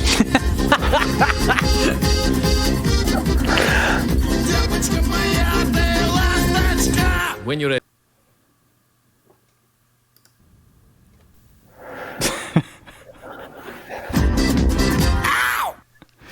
Wow. Oh, buddy. Yes. That is what we do in the shadows. So, Dave, if you want to tell us the story of the 2014 film, What We Do in the Shadows. I surely do. So this, like I said earlier, it's a mockumentary about a camera crew that goes around following these house full of vampires. They're all flatmates, as they say, because they're in New Zealand, where they have all immigrated to over the hundreds of years. And it's just following them around their everyday lives and being vampires and trying to protect their human friends too. Dude, this movie cracks me up. So this is the first time you've seen this film, right, Dave? Yes, it is. Okay. What is your first impression of this? I loved this fucking movie. Yeah. I loved this movie. Immediately off the bat, I'm like, yep, I'm in it. I'm 100% in this movie. Yeah. It was really, really funny. It did not cheese it up too much. Any of the cheese, like vampire cheese that was there, I think was actually kind of like well done. Yeah. I don't know, man. It was just so much fun. I laughed throughout the entire thing. I thought it was great. I watched it with Chloe Wan, and she had actually recommended it to me before you did. So yeah, dude. Well, because that's how we structured this too. We talked about like, oh, maybe we'll see like Renfield or something, and and you're like, oh, what do we pair it with? And I was like, honestly, What We Do in the Shadows. And you're like, hey, I'm actually watching that movie soon. Perfect. Perfect. So, Blake took a. We conspired against you. Everything is a lie. Yes. What is in the Neckos? I will say, though, I would like to point out that I was about to watch a movie for my own enjoyment, and then you blew it. Made me do it for streaming. It's true. I have that unique ability to fucking ruin everything for you. So I saw this movie, probably a couple years after it came out. I saw it at home. Yeah. People have been talking about it and stuff. I was like, yo, what is this? And I was like, I'm in the mood for a mockumentary. That sounds fun. This sounds quirky and fun. And I put it on. I laughed the entire time. And I don't rewatch a ton of movies. I watch this probably every couple of years because it's just it's so much fun and it makes me laugh so wholeheartedly the whole time. And I think there's jokes that you catch every time that you might not have caught the first time. And even with this time, there's a couple of things that I didn't remember. But getting into it, no, I haven't watched the series, Icky, by the way. I've seen maybe an episode or two. It's a really highly rated show. But I haven't taken a dive into the series specifically. But talking about our likes, Dave, what's some of the stuff you liked about this movie? I loved all of the performances. I loved everybody's performance. They were all so good. Taika Waititi was just so wonderfully awkward. Yeah, because he's was an old dandy or something. So he's very particular. It's about the we saw it in the trailer, the chores wheel. Yeah. I loved how he's just not good at being a vampire. Not to give anything away for a 10-year-old movie. Yeah. But every time he tries to bite somebody, it's just he hits their fucking jugular and it's like spraying. I was like, it makes me laugh every time because the second time it does it, he's like, ah, ah! And he's just trying to get his mouth. There's blood shooting fucking everywhere. It's like, ah! So funny. It's so funny. For me, I think the greatest thing about this movie is the conceit, is the mockumentary style of this. Because when it was first described to me, it was like, oh, it's a mockumentary about vampires, and I'm like, it sounds dumb. It sounds like a dumb idea. And then they're like, no, it's about vampires who like room together and like but it's not like a spooky thing, you know? And I was like, oh, that's interesting. And it could not have been done any other way, in my opinion. Absolutely not. This style is perfect for this because all of the comedy comes from this format. Done and it's all very straight-faced. It's like very deadpan comedy, and it works because we get history, we get them adapting to the modern life and like learning what the internet is thanks to Stu, and so funny. All these things that you just get to watch these technically hundreds of years old people learn about. Yes. It's brilliant.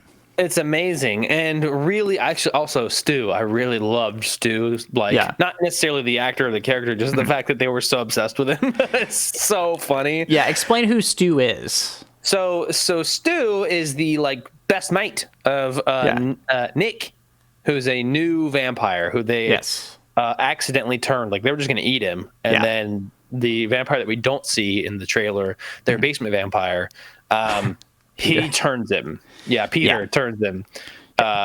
So Stu is Nick's best friend, who they just like hang out with. Yeah, and Stu is a human. He's not a vampire, or there's werewolves in this movie as well, which is funny. There's like the rivalry and stuff. But Stu's just like, he's just a computer analyst, and he like works, but he helps them out, and he's like friends with everybody. And funny story, the guy who plays Stu isn't an actor. He was just supposed to be on set to fill like a role really quick. He actually is like a computer guy, and he works like behind the scenes as a lighting guy.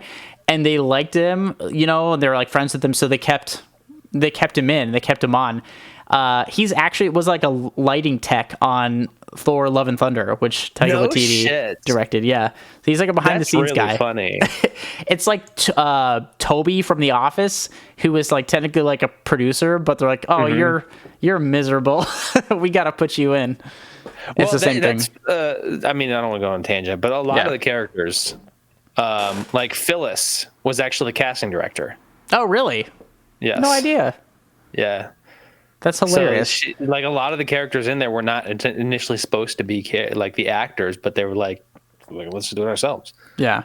Well, this works so well because there's so many things to it. It's not just like the home life. It's Nicholas, who like is a new vampire, and so we get to see like a bit of like his transformation, him adjusting to the world. He's like walking around at the night. I'm a vampire. Hey, you seen Twilight? That was me. That's me. I'm Twilight. I'm Twilight. He did say that. It's really funny, actually. There's so much stuff. I think, like you mentioned, the acting is perfect. There's also a lot of like little funny little subtle bits.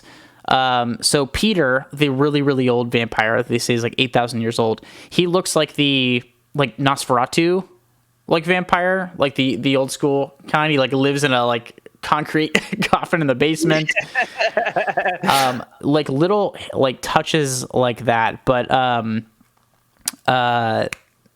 Vlad. Oh yes. Love Vlad. He's so funny. There's so many things. But like. He doesn't want to go to... This all leads up to the masquerade, the unholy masquerade. Yes. And Vlad, they're very scared because Vlad doesn't want to go see the Beast, who is his ex-girlfriend. Hilarious reveal. And he's just, he's upset and he's like, no, leave me to my dark bidding on the internet. I'm bidding on this really nice chair. It's just on eBay. Oh, see, that's the kind of cheesy joke that just works. I agree, because it's just said with conviction and not like, hey, here's the punchline. A lot of this stuff in Renfield was set up like building to this like punchline, and then we get it, and it's like, whatever. This is kind of offhand commentary stuff. A lot of this movie is ad-libbed. If you didn't know, or you couldn't tell. Right. Well, I now that you're saying it makes sense. But I think the reason why that joke particularly works is because he didn't say, leave me to my dark bidding. Yeah. I'm bidding on this thing. he said, "Leave me to my dark bidding," and then fucking not Taika Waititi's character, the other guy, Deacon. Deacon's like, "What are you bidding on?" Yeah. I'm bidding on this teacup. It's so good, and there's also a lot of like auxiliary characters, like the lady who is the I forget the exact name for like the assisting people, like who assist the vampires in exchange for being familiar. Thank you. The woman who was helping Deacon, he's like, no, like keeps just making her do all this housework and clean up their blood and get them people to eat, and he's just pushing off her date, and she's just like, well, I'm thinking, maybe like, I'm hoping soon, because like I feel like I'm like my best self right now. I've like worked really hard and just like I'm prime me, so like right about now would be great, and he just keeps finding excuses to push her off and not turn her into a vampire. And hilarious. Taika Waititi's character connects with his old familiar, who is now like 96 years old, connects with him on Skype. It's so dark. It's so funny. He's like, oh, my master, where have you been? I've done nothing with my life. I'm 90 years old. I've done nothing. Been waiting to be turned into a vampire. And Taika Waititi's like, okay, good seeing you. Bye. Take care.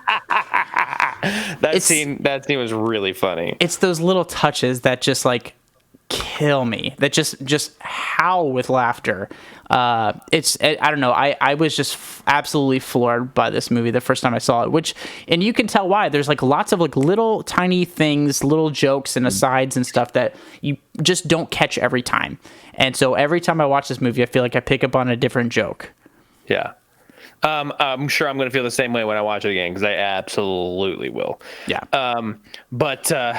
Yeah, I think there's a lot of really good moments, even like the physical humor moments, like when Nick was trying to climb through the window feet first. I thought that was fucking hilarious. No, I agree. Another thing I really, really liked is when what's Taika's character's name again? Gosh, I always forget because I always say it wrong. You got Peter, Vlad, Deacon, Nick, and Viago, right? Yeah. So when Viago is he hypnotizes the police, and he's like, I'm not a very good hypnotist, and then just the whole time they're like, what's that? The fire hazard. It's like right next to the charred body of Peter. Oh, dude. There's so many things like that, and so many like misdirects and stuff. How did you feel about? There's a lot of effects in this movie. Lots of like practical like blood effects, a few digital effects, and lots of makeup effects. How did you feel about them? I thought they were great. I did not complain about a single one of them. They held up, especially for this format. They did. I thought it was great. I did not have any complaints. Yeah, I don't know. There's like all of it I loved. I didn't think anything about the makeups or effects or anything like that took me out of it at all. I thought it was great. No, there's a lot of things. There's a lot of stitched together shots. We're like moving, into different rooms and things that like effects are coming. Because when Nicholas is about to get turned into a vampire, they're chasing him around the house, and he has a backpack on. He's trying to get out, and he shuts the door, and a hand comes out of his backpack, and it's so amazing. Oh, I love that shot so fucking much. It's so funny, but it's presented like a single shot, but there's like 4 or 5 cuts in there that are done. I mean, you can see kind of like the digital zooms and those kind of things in there, but it still feels funny. Like it still feels good, and it's still effective. I agree, because it gets a laugh out of me every time. Yes, I mean a lot of those scenes are really funny, especially when they're chasing them around like that. They're so good, and there's the whole part. The vampires can convince people or hypnotize people. He's like, "How's it feel eating worms?" and stuff. For like the biscotti, try your biscotti, try your biscotti. And Nicholas tries to do it on Stu with his fries, and it doesn't work. He's like, "Oh man, we gotta try it with something more noodles or something with biscotti, or try it with." He's like, "No, it's already ruined." It's just little ruined it. It's already little ruined. things like that. But yeah, the effects look really good for me. I think everybody just nails their scenes. They also shot like an incredible amount of footage for this. Like so much footage. So, well, there was talks of Taika Waititi and the guy who plays Vlad, Jermaine Clement. They both directed this film, and they thought about releasing all the footage on the internet so people could put together their own version of the film. I was like, that would be fucking awesome. To like fan cuts of like all this unseen footage and stuff. That'd be really cool. That would be really cool. I had no idea that they had filmed so much stuff, especially because it's only like an hour and 20-something minutes long. That's a great point too. It's not long. It's not too long. I think it's the perfect length. It doesn't overstay its welcome. It doesn't dive too much, and it gets the joke across, and it just keeps moving. This entire film moves really well for like a documentary style. Yes, it does. At no point did it drag. At no point did I even want to look away. Like, it was fantastic. It was really good. I really like this movie. Yeah, and I also like, there's a number of surprises in this film because Stu gets killed, unfortunately. So he shows up to the unholy masquerade, which all the vampires are at, and Stu's the only human one there. And they start to kind of sniff him out, and so the crew has to defend him against all the other vampires and stuff. And he gets fucked up a little bit, and then saved by the EMTs. Well, rather put on a cart by the EMTs, but comes back to life. and just like there's a bunch of these like little asides and stuff, and so he comes back. He's a werewolf now. He has like a thing, and so the werewolves and the vampires meet up at the end, and they're all friends. It's a happy ending. Yes, it's a happy ending. I thought that was a great ending. I thought it was such a good ending, and I really liked how the alpha of the werewolves, it was like they all know to just laugh at my jokes. What are you laughing at? I don't know. I'm just laughing at the group. It's amazing. It's so good. I would have watched this movie if it was 2.5 hours long, I think. Me too. Because it's compelling and it just keeps going. You know, like I said, it doesn't stick around too long when it could have. Like, there's so many moments where they could have just overplayed. Like, sorry, I know you're a fan, but like if a Seth MacFarlane handled this, we would just see the same kinds of jokes over and over, and they played to death. And this thing has so much comedy to it that it doesn't have to overplay or even stick around for any jokes. It just does them and moves right on. Like, it does. It's great. Yeah, that's definitely one thing I did like about it, is that it made the joke and moved on. It did not even wait for you to laugh at it. Yeah. Which is great. And I really like, one of my favorite parts is when, you know, they're like, no, you will not attack this human. And then they suddenly realize, like, wait, there's a bunch of humans in here. And he's like, well, you can't have it. You can have one of the cameramen, maybe two, but not Stu. Yeah, like the conceit of this is really great. So for me, honestly, I don't have any dislikes for this film. I really don't either. I tried to think, because, you know, I like to think critically of a film, and usually like there's something that I'm like, maybe this could have been good, or this could have been a little bit better, or something. Not that I have to criticize things, but this just works. Yes. And I think people still talk about it today. I mean, obviously it got the series, which makes sense. It makes sense that it spun off into a series. Are the original directors involved in any way? I think they're involved producing wise, but they're not like acting in it. It's not to my understanding. Yeah. As long as they have their toes dipped in a little bit, I think it's gonna be great. The thing is, won awards. Like, the show is critically acclaimed. Like, this film has like a 96 or 7%, you know, Rotten Tomatoes rating, which is not the end all be all to a film, you know, criticism by all means. Yeah, right. But this film is highly acclaimed, and the series, I'd say, is equally highly acclaimed. Interesting. That's great. Yeah. I think that's great. I know that Chloe wants me to watch that one too, so I probably will at some point. Yeah. Because I'm pretty sure it's an FX like show. Is it FX like Hulu, like FX kind of thing.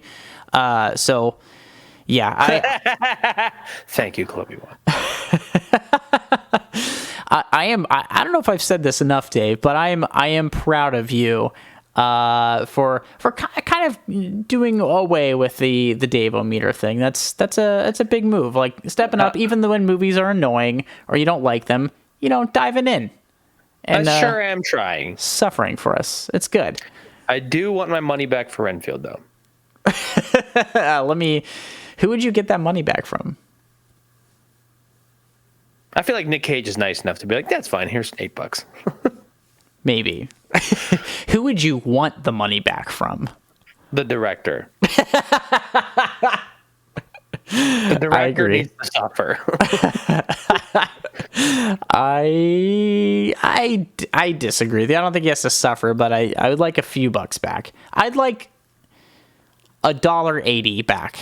That's how much I want back. I would like my entire money back plus interest.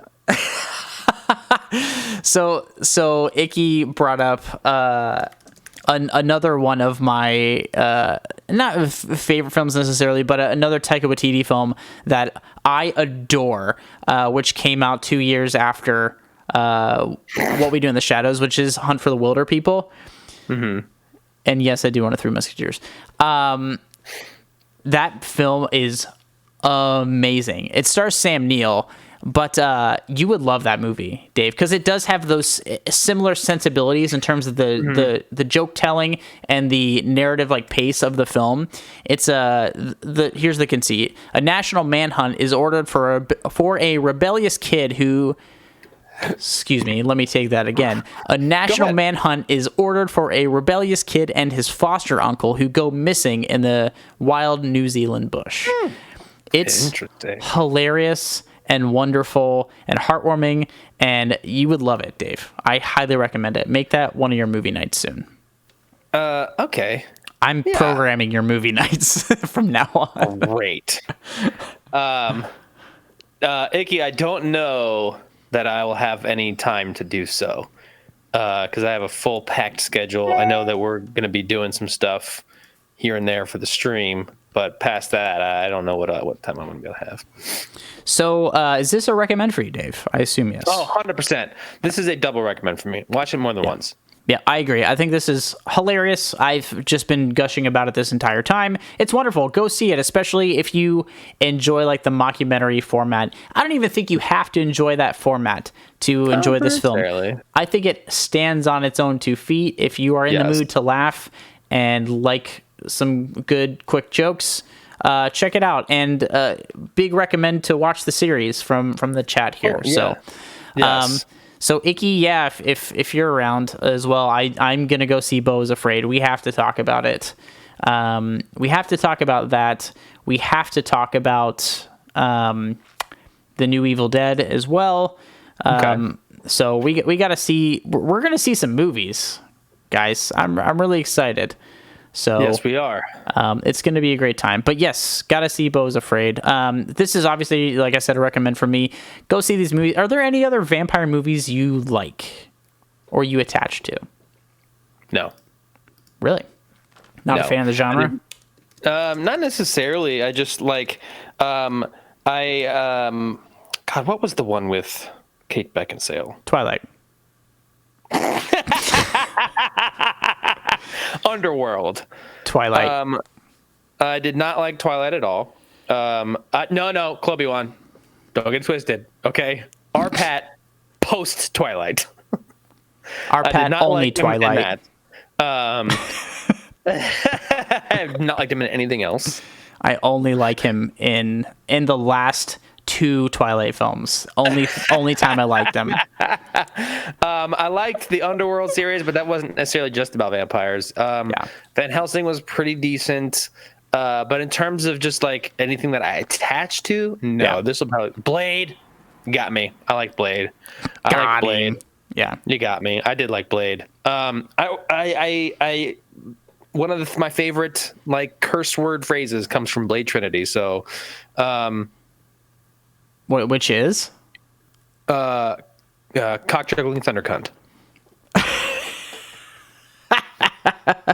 Yeah. It's a Ryan Reynolds phrase there. Oh, okay. Yeah, I forgot he's so okay. I don't know if this is a hot take, but I have not seen any of the Blade movies. So They're pretty good. I don't know if they'll hold up, but they are redoing them though because the rights got back to Marvel. So yeah, it'll be interesting. I'll be interested to see those. So GZ, Interview with the Vampire is really great. I fucking love that movie. I'm not a Tom Cruise fan necessarily, but it's a really great movie. I think, man, yeah, they describe all these things. Oh, it's so good. It's like because it's more of a character like study than anything. I think that's really, really good. I think Francis Ford Coppola's Dracula is wonderful. Keanu Reeves is in it, and he has this terrible accent. Terrible accent. It's really, really bad, but it's handled so well. It's such a wonderful film. I absolutely love it. For me, one of probably my favorite vampire movie of all time, but short of What We Do in the Shadows, is a movie called Shadow of the Vampire, starring Willem Dafoe and John Malkovich. It like won an Academy Award. But yeah, it's so okay. Here's the conceit of the film. You should watch this movie. Everybody should watch this movie. I love it.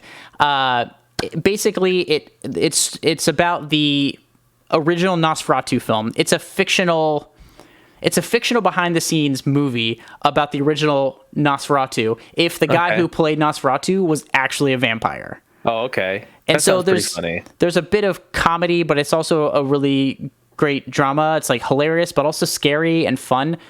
I love it. I highly recommend it. I think it's done really well. Interesting. Oh, see, okay, GZ, I have never seen Dracula Untold. I've heard of it. I have not seen it either. I know of the film, but I haven't seen it. What's that? Isn't Queen of the Damned one? Yeah, absolutely. I know I've seen it, but I don't remember it like at all. Do you know why I remember that movie?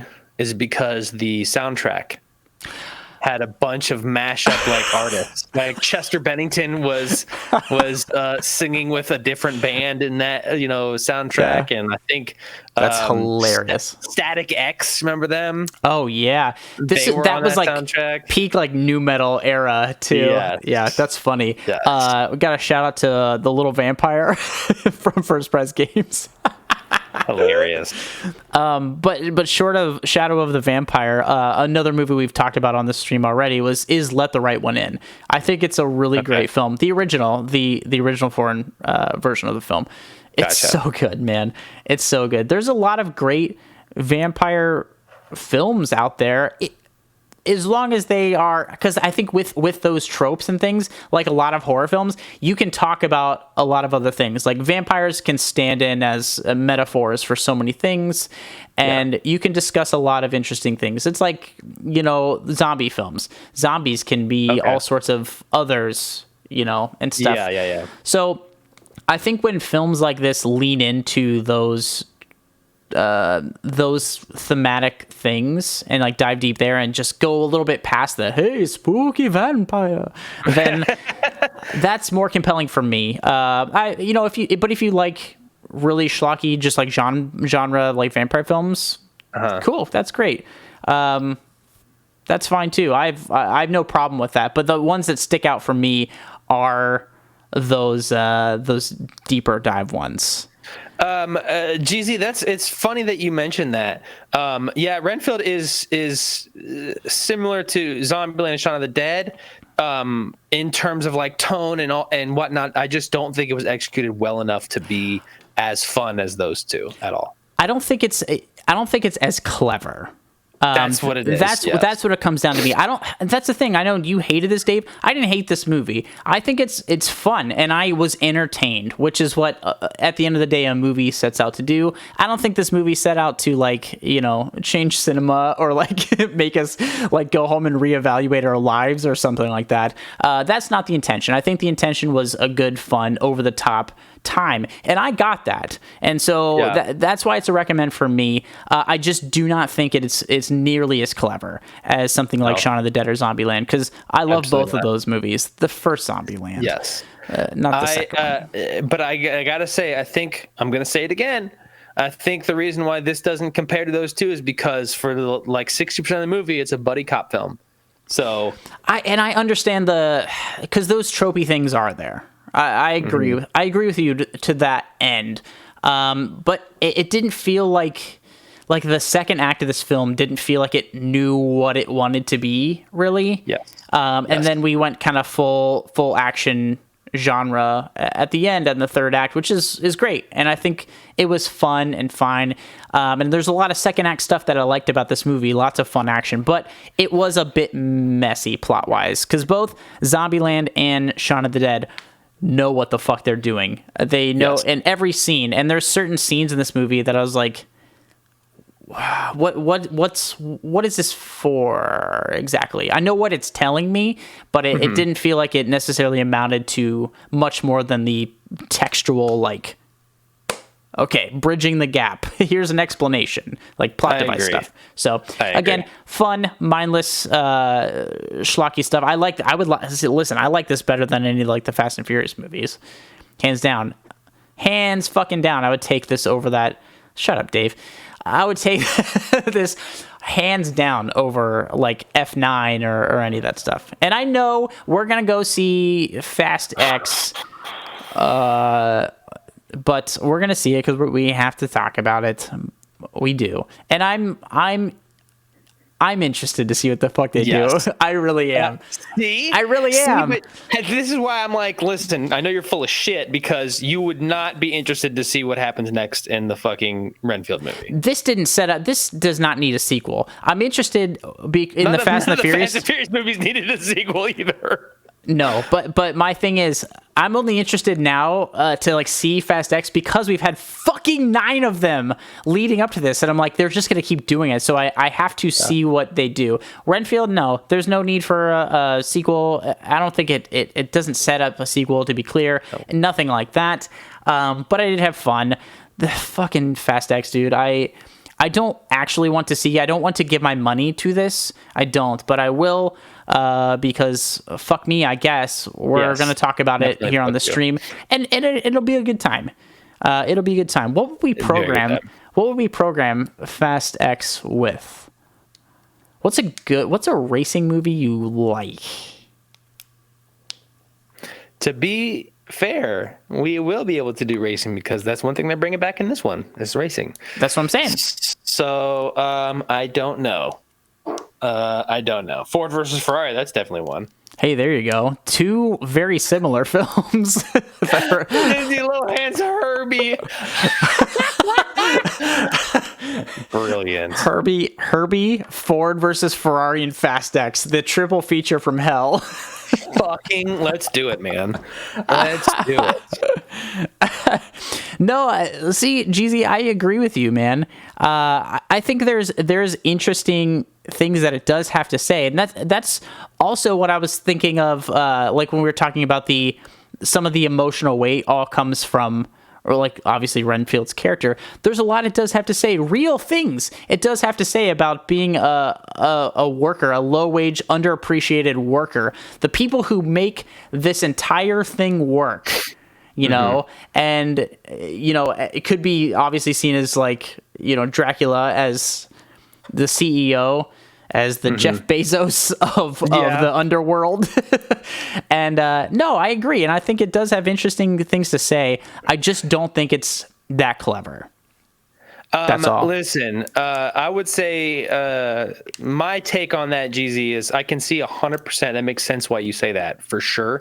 However, again, 60% of the movie did not even talk about that story. It talked about an entirely different story. So it's like, if they did the whole movie about that, I would have really liked it, I think.